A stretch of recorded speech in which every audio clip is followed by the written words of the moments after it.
Bismillahirrahmanirrahim. Assalamualaikum warahmatullahi wabarakatuh. Saya atas nama Yeni Amalia Soleha dari kelas 7B MPM 180202069, Program Studi Pendidikan Guru Sekolah Dasar Fakultas Ilmu Pendidikan Universitas Hamzan Wadi. Di sini saya akan presentasikan tentang pendidikan multikultural dalam pembelajaran IPS. Untuk memenuhi tugas akhir pada mata kuliah pendidikan multikultural, dosen pengampu Bapak Yul Alfian Hadi MPD. Sebelum itu, untuk memulai presentasi kita pada hari ini, marilah kita membaca Al-Basmalah. Bismillahirrahmanirrahim. Baik, selanjutnya saya akan menjelaskan tentang pengertian multikultural. Di sini, multikultural merupakan nasionalisasi dan keanekaragaman budaya yang dimiliki oleh suatu kelompok-kelompok tertentu di dalam suatu nation state dalam bidang bahasa, bidang-bidang atau sistem hukum, kebijakan pemerintahan, dalam bidang kesehatan, perumahan maupun dalam pendidikan dan bidang-bidang lainnya. Adapun yang mengatakan bahwa multikulturalisme itu merupakan sebuah paham yang mengakui kebersamaan, perbedaan dan keberagaman dalam suatu bingkai kebersamaan dan kesederajatan. Selanjutnya yaitu multikultural adanya keberagaman budaya. Keberagaman budaya adanya karena yang pertama kalian bisa lihat di sini yaitu pertama agama, kedua etnis, ketiga bahasa, dan keempat suku bangsa. Agama merupakan suatu kepercayaan yang dianut oleh setiap manusia. Kita ketahui bahwa agama itu di Indonesia ada 6 agama yang dianut oleh berbagai masyarakatnya. Yang pertama, agama Islam. Kedua, agama Kristen. Ketiga, agama Kristen Katolik. Keempat, yaitu agama Hindu. Kelima, agama Buddha. Dan keenam, yaitu Konghucu. Kita ketahui bahwa di Indonesia itu merupakan agama yang mayoritas kepercayaannya itu adalah agama Islam yang terbesar di Asia Tenggara. Dan selanjutnya yaitu etnis. Etnis merupakan diambil dari garis keturunan. Contohnya di Lombok yaitu baik dan lalu. Sedangkan bahasa merupakan alat komunikasi antar sesama manusia, di mana bahasa di Indonesia itu sangatlah banyak, sehingga ada 718 bahasa yang diresmikan sebagai bahasa daerah nasional. Selanjutnya itu suku bangsa, sama dengan halnya dengan etnis, diambil dari garis keturunan, tetapi suku bangsa juga diambil dari letak geografisnya. Contohnya di Lombok itu suku bangsanya yaitu suku Sasak, di Bima suku Mbojo, di Sumbawa suku Samawa, di Jawa yaitu suku Jawa, di Bandung yaitu di Jawa Barat yaitu memakai suku Sunda, dan di di Jakarta itu memakai suku Betawi. Kita ketahui banyak sekali suku-suku bangsa yang ada di Indonesia ini. Contohnya yang sudah saya sebutkan tadi. Selanjutnya yaitu saya akan membahas tentang konsepsi pendidikan multikultural. Konsepsi pendidikan multikultural itu saya akan membahas tentang pengertian dan pengembangan model.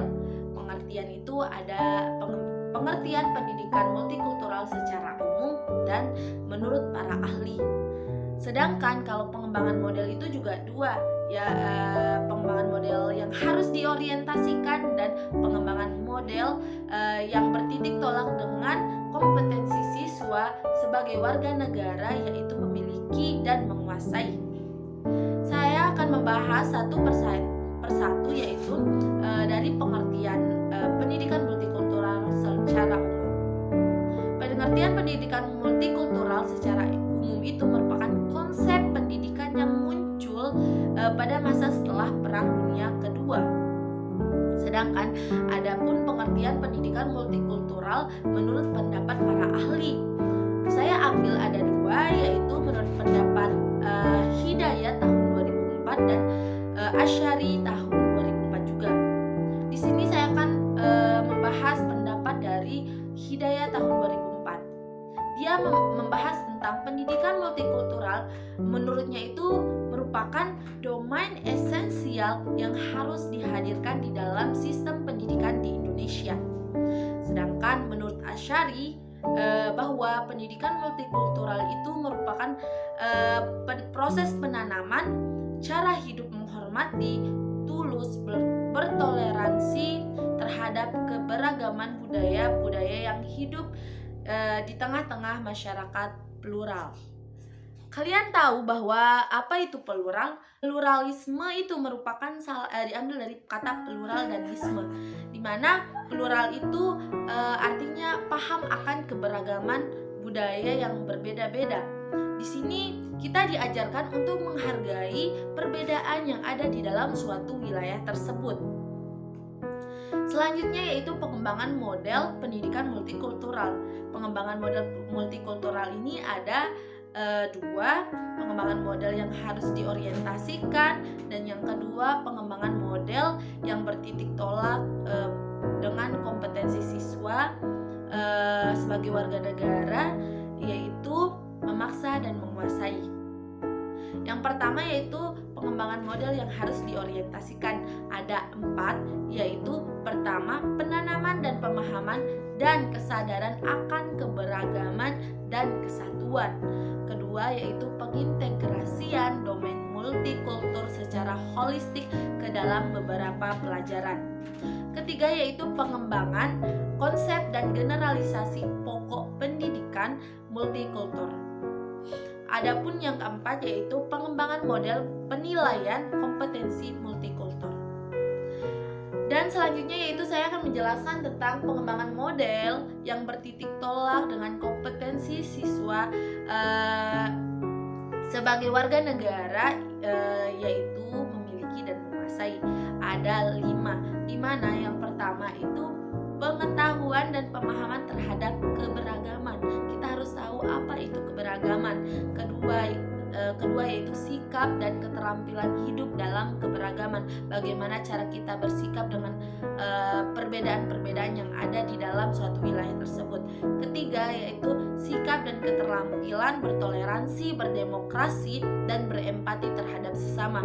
Bagaimana cara kita menghormati mereka, menghargai mereka, bertoleransi terhadap apa yang mereka miliki, berbeda dengan apa yang kita miliki, dan apa kebudayaan mereka, apa yang mereka anut, kita harus menghargai itu semua. Keempat yaitu ketertanggapan dan tanggung jawab sosial. Kita sebagai makhluk sosial, kita memiliki tanggung jawab untuk diri sendiri maupun orang lain. Selanjutnya yaitu keterampilan merencanakan, melaksanakan, dan mengevaluasi konteks keberagaman dalam kehidupan di masyarakat. Kita harus melaksanakan dan tahu cara dalam bersikap di dunia nyata.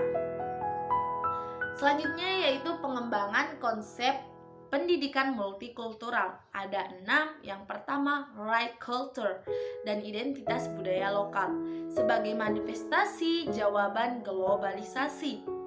Hal ini dimaksudkan untuk menjaga dan menunjukkan bahwa itu adalah identitas kebudayaan nasional.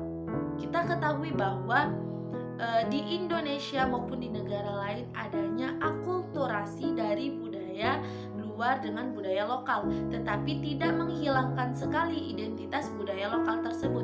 Tetapi adanya akulturasi dari budaya luar akan terciptanya budaya baru, tetapi tidak menghilangkan budaya lokal, sehingga budaya lokal itu adalah tetap menjadi identitas dari negara tersebut.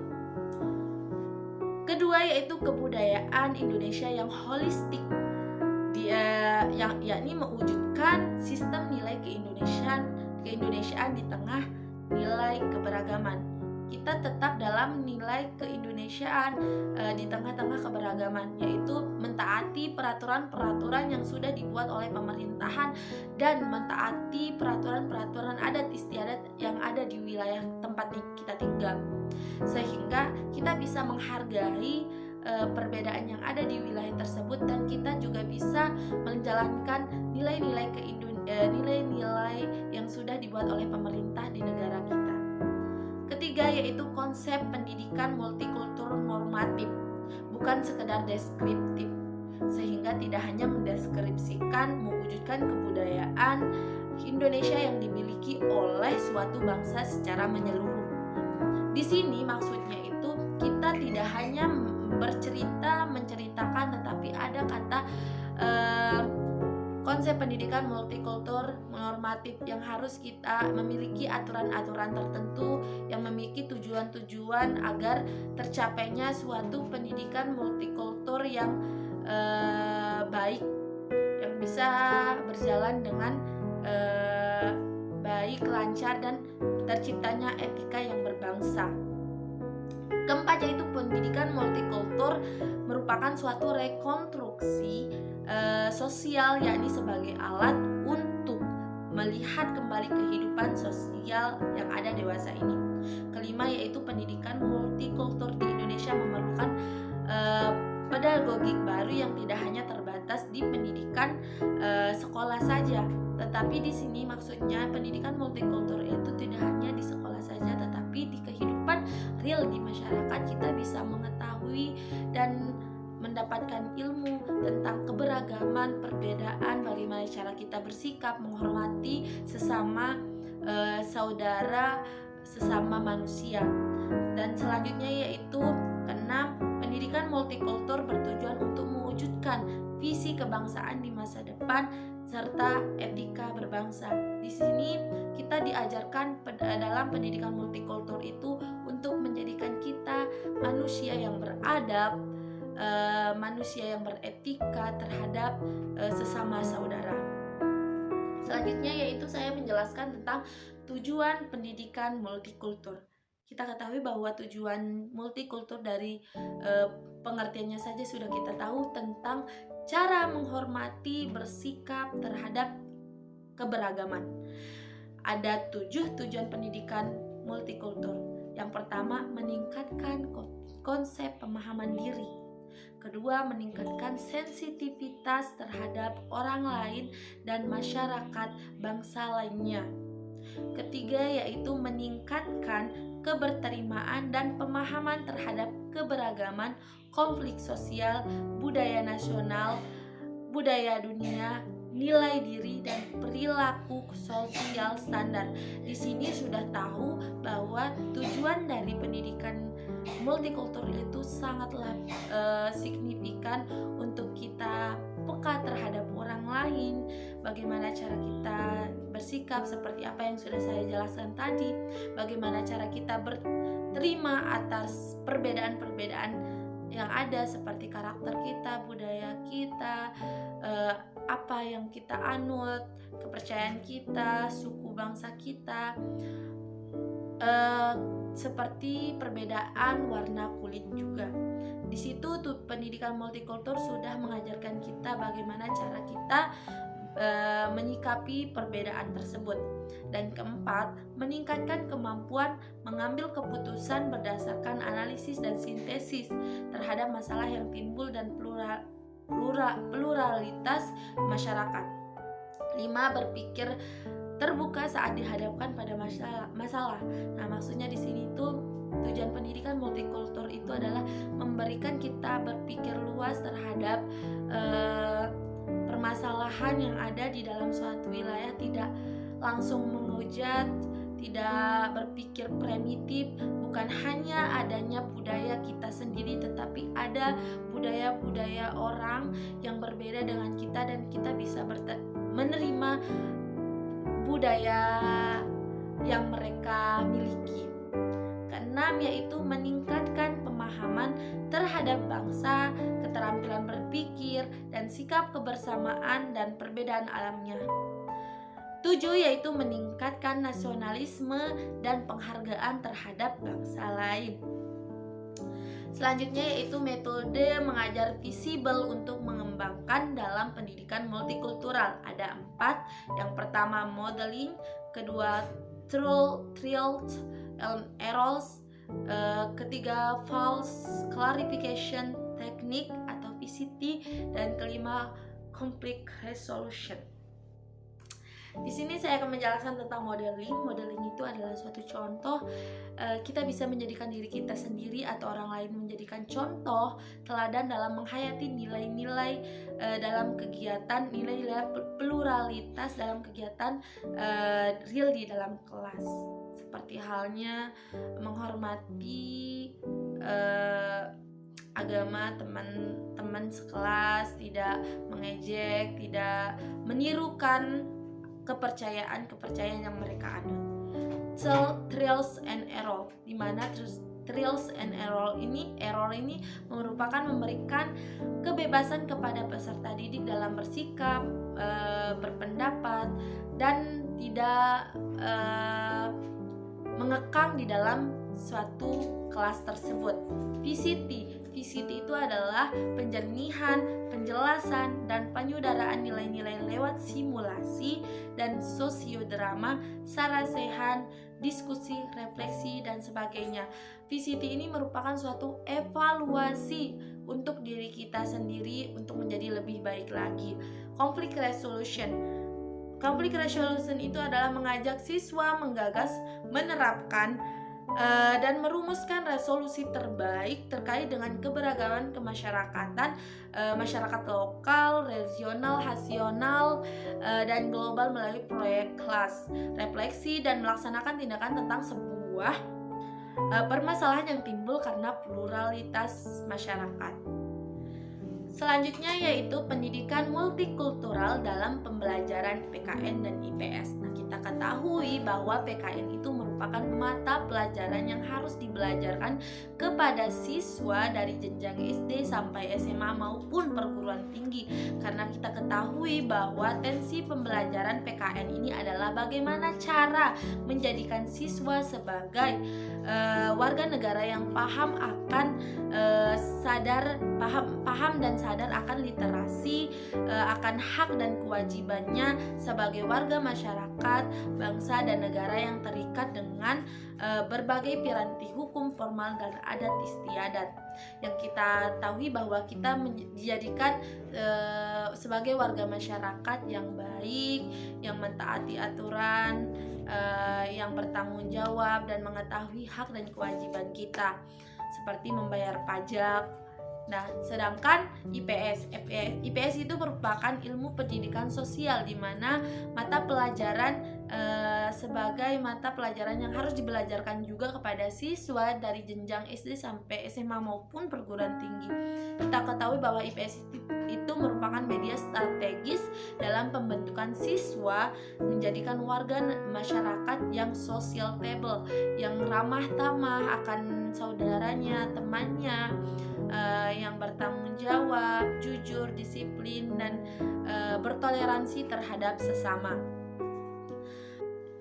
Selanjutnya yaitu integrasi pendidikan multikultur dalam pembelajaran PKN dan IPS. Pada dasarnya sudah terlihat dari candraan kompetensi di kedua mata pelajaran tersebut pada kurikulum 2004. Nah, kita ketahui juga pembelajaran PKN dan IPS ini sangat berkesinambungan.